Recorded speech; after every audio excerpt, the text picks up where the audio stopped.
I want to talk to you today about what I think it really takes to become wealthy in financial terms. Specifically, we're going to talk about today how to condition yourself for wealth. Because I'm going to make a statement right now that may sound like an oversimplification to you, but I have to tell you that it's true in my experience. And my experience is how to shift myself and other people's finances from struggling to absolute total abundance.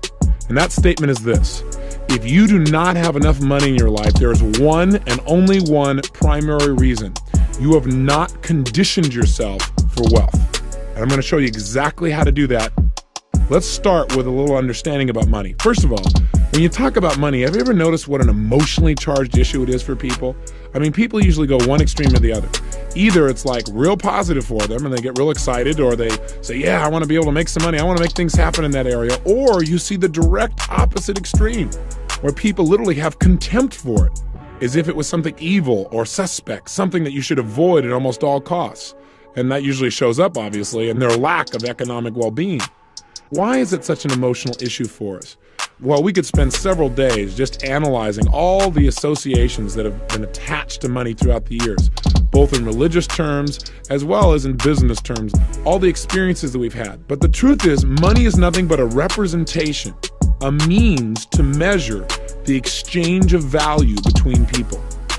So one of the questions that I've asked myself is, why do so many people fail to achieve financial abundance in a country where financial opportunity surrounds us literally at every moment? It beckons to us. And yet most of us never do that. We never create the financial abundance we deserve to have. So I asked the question, why not? Why don't people succeed financially? Out of that question, I started getting some answers on my own, but I also started getting answers by going out and modeling some of the most successful people in the world financially. People that are in the 100 million to $1 billion class. I figured, hey, if I'm going to get some answers, these people can tell me. And I looked for people specifically in that area who have made it financially on their own. People who have started with little or nothing, ideally. And by the way, there are many more than you realize. We live in a country where people can generate net worths of $100 to $500 million, starting with a little idea for a computer in their garage. Or where somebody can go to IBM as a young kid and become a billionaire by his mid-30s, in the example of Bill Gates. So there are lots of role models of unbelievable possibility. And you may say, well, that's not my goal. I can appreciate that. But these people certainly know how to create and build wealth, and more importantly, maintain it. You know, years ago, there was a book written called Think and Grow Rich, and I'm sure you've heard of it. You probably read it as well. It's one of those very first books that I read when I first started reading personal development material. And you know, the book was based on the research done back in the early 1900s when Andrew Carnegie asked Napoleon Hill to actually make a study of what it takes to build wealth. And my own work in this area could be called Think and Grow Rich Today, because that is, in today's society, with today's distinctions and today's technology, what is today's approach to building wealth? What really makes the difference financially today? And what I found is there are certain distinctions that have not changed, because the building of wealth is fundamental. And so a big part of my research has been, what is the mindset of wealth? What does it allow certain people to not only expect it, but find a way? So the obvious question is, what is the number one reason why most people fail financially? And the answer is so simple that it eludes most of us. It's because we associate negative things to having excess money. In fact, the word excess by itself for most people is a negative. So I wonder why we don't ever have it. The very thing I talked to you about here earlier in this program, the thing that runs our whole life, is two things. What are they? Anything we associate pain to, we're going to avoid, especially if it's major pain. And anything we associate pleasure to, we're going to move towards. Now, you may again say, well, Tony, what are you talking about? Of course I associate pleasure to making money. Because if I had money, then I could really have more time to be with my family. I wouldn't have to work at certain things. Or if I had money, I could give certain things that are really important to me. Or I could support a specific charity I believe in. Or you know what? I could travel. Or I could just do whatever I wanted as quick as I wanted. Or I could have the ultimate wardrobe or jewelry. Or I could have favorite cars or homes whenever I wanted them. Or I could learn to fly or master any skill or hire the best teachers, the best coaches. Of course I want money. If you don't have it, you're right. You do want it, but not bad enough. Because while you want it, you have an approach avoidance. You also simultaneously have all the negative associations. And we alluded to these earlier. I don't know if you remember them, but I want to remind you, repetition being the mother of skill. What are some of the negative associations that people sometimes link in their subconscious mind to money that keep them from literally attracting it? Or they start to attract it and then their brain gets scared and says, oh my God, this might lead to pain, and then sabotages it. Well, some of them are things like, in order to make it, I'm gonna have to work so hard, I'll have no time to enjoy it. So why even try? Or, gosh, by the time I earn a lot of money, I'll be old and gray anyway, so why even go after it? Or, to make money, you gotta be really smart, and I'm not smart enough. Or, to make money, you have to take advantage of other people, and I could never do that. Or something like, well, gosh, if I made money, I wouldn't have any time to be with my family. Or if I made a lot of money, people will start judging me. Or if I make a lot of money, well, then I'll just have to pay more taxes. And then the IRS will be after me, and then what'll happen? People usually worry about these things, and people have no money at all to start with. They knock themselves out of the game before they even get to bat. Or if I make a lot of money, I probably won't be as spiritual. I'll get sucked in. And of course, I remember reading the Bible. It said, it's easier for a camel to get through the eye of a needle than the rich man to get into heaven. And gosh, it's hard for camels to get through needles. Classic misinterpretations like that cause people to live in experiences of lack. And I don't know of any place in the world where when people feel like they're living in lack, where they feel like they don't have enough, where that encourages the highest level of the human spirit to come out on a consistent basis. Now, I might be wrong about that, but I got to tell you, wherever I see lack, I see crime in mass. Wherever I see lack, I see people trying to escape with drugs. Wherever I see lack, I see people taking advantage of other people and making it okay, justifying it by, well, I had to survive. I don't think lack brings out the best in the human spirit. I think when we have abundance, what happens is we stop focusing on ourselves and how we're going to survive. And we have enough to start focusing on who we really are, which are human beings or spirits that are here to contribute. And I think when you're in a position of trying to survive, your focus is on you. When you've learned to handle that message, when you really know you've got your act together and you don't have to worry anymore, it's much easier for people to look at how can I contribute to my fellow man. Now, I'm not saying that you can't come from a position of lack and be a contributor. Obviously, you and I can name after name of people who've been able to do this and are role models of possibility, even though they grew up with nothing financially and never had anything. So I'm not saying money's the only answer. I'm just saying in this culture, in this time, if you had a choice between having it or not having it, why not go for it and have it too? Why not use your money as a powerful tool for positive influence in the people's lives you care about as well as your own, and enjoy having it? Get off the guilt trips that have stopped you in the past. It is that sense of guilt that if you have more money than somebody else, or what if you made more money than your father? Oh my gosh, God, what a wound that would be. It's that kind of thing, those negative associations that are keeping you from having what you want. So if you do not have all the money you want in your life, you associate more pain to having more money than you have now than not having it. It's that simple. Now, with the technology that we've learned, you can condition yourself to change those feelings and those beliefs. But I want you to know that is the number one reason that most people don't succeed financially, according to people that are most successful in the world at obtaining, maintaining, and building wealth. Here's the second wealth wound. And by the way, I picked those words very specifically. I want you to get a clear picture that if you don't master and handle the 7 things I'm about to talk about, then every single day you're probably experiencing a financial bloodletting. What's happening is you are experiencing the pain on an ongoing basis of wounds, things that are literally dripping out of you, your own financial well-being, and there's no excuse for it. You can handle it easily and quickly. Here's the second one. The second reason these people say, and have told me thus far, that people do not succeed financially is not only do they have negative associations to money, but even if they have okay associations, they never make having an abundance of money an absolute must.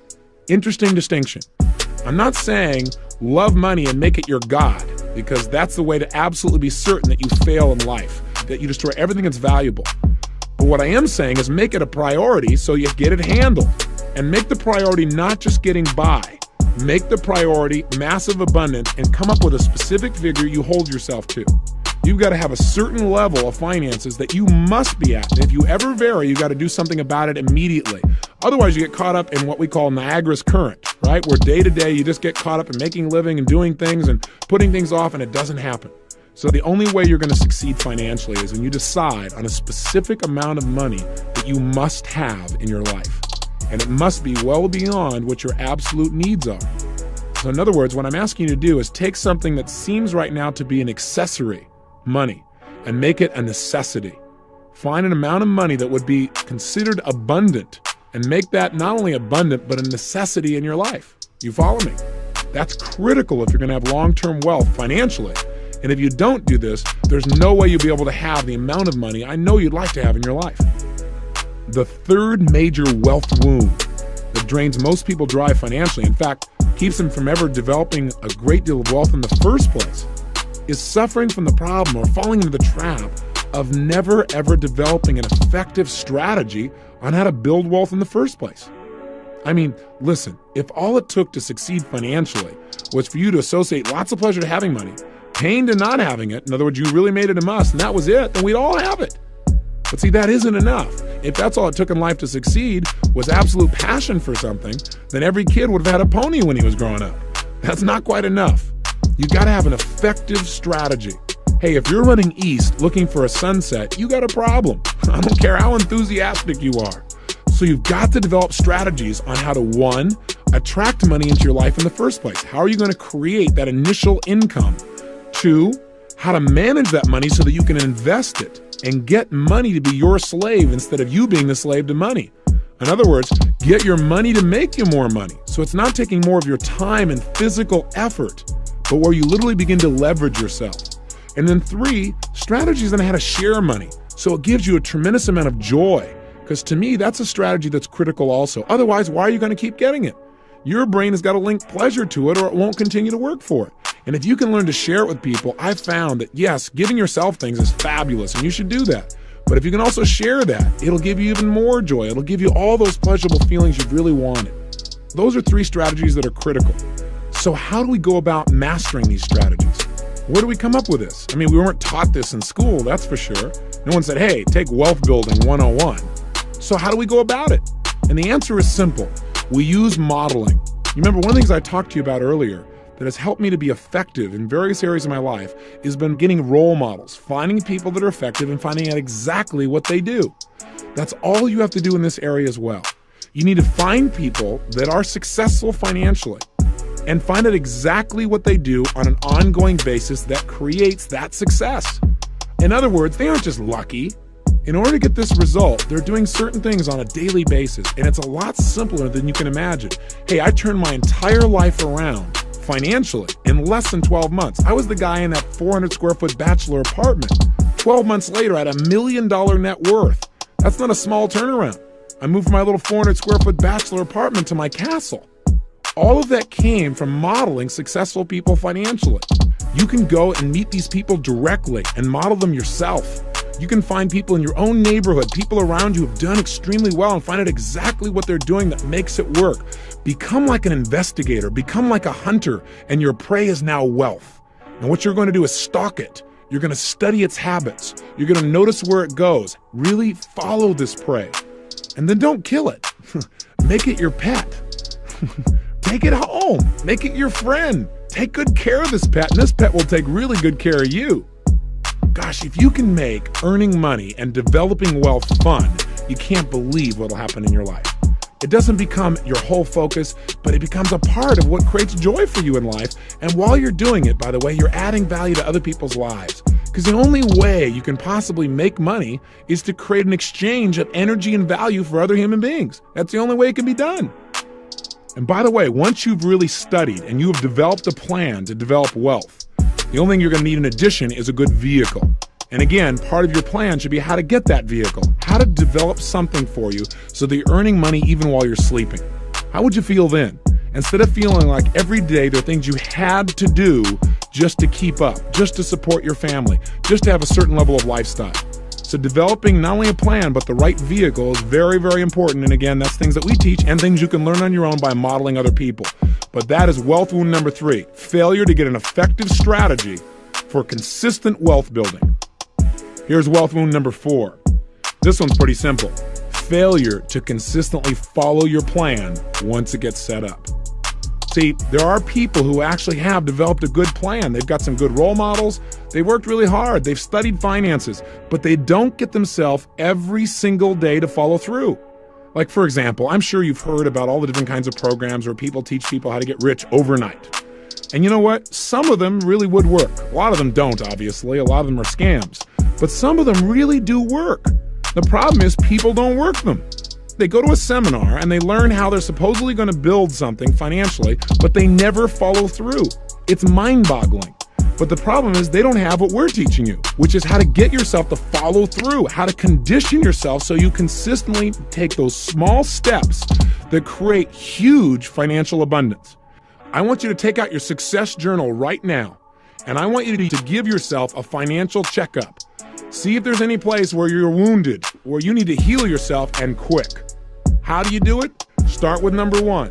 Ask yourself specifically, what are some of the beliefs that I have that are probably keeping me from increasing my personal wealth, from attracting financial abundance? What are the beliefs I've got about that are probably holding me back, making me feel like, oh God, that wouldn't be right? What are they? And identify them. Question number two. Remember we said the reason people don't succeed, they don't make having financial abundance a must. Financial survival is a must, but not abundance. So ask yourself the question, do I have a specific amount of money that I have selected that is well beyond my bare necessities? Something that would represent massive financial abundance that I absolutely am committed to having, that I have made a must. And if not, you need to design that number and you need to get yourself to make it important enough that you will make this happen no matter what. 3, do I have an effective strategy to build my wealth and to absolutely achieve those goals and surpass them? If the answer is no, I want you to commit to do something today to find out more. Write somebody, call somebody, talk to somebody, and find out what are some initial steps you can get to master your finances. Don't put it off even one day. This is critical. 4, practice what we're talking about here. Get yourself, once you have the plan, analyze. Have you in the past gotten yourself to follow through consistently? If the answer is no, please use what you're learning here on how to get yourself to follow through, to use your personal power, and just do a little bit each day, just like we're doing here. We're taking things a little step at a time each day, but each day builds on the day before. Give yourself that benefit. So let this day be a brand new beginning for you. Take some action today that shows that what we've been talking about is real for you. So your brain starts saying, hey, he or she means it. They're going to follow through this time. Let's get some momentum, because little actions, a phone call, a book, a tape, a seminar, an action, something will get you on a roll. So make it a day of new birth in the financial realm, a new dawning of your financial stability and your financial power. And let yourself start to become a role model for the people around you of what abundance is. Mental, emotional, social, physical, spiritual, and financial. That's really my message to you. Go through those 7 questions. Take a real good look. Eliminate the wounds and let's move forward. So take my challenge today. Mark this day as the beginning of your ultimate financial freedom and have some fun with it. Enjoy the process. Let's expand our minds. Let's attract all the money you deserve. Let's move our life to a brand new level. And most importantly, let's live with passion.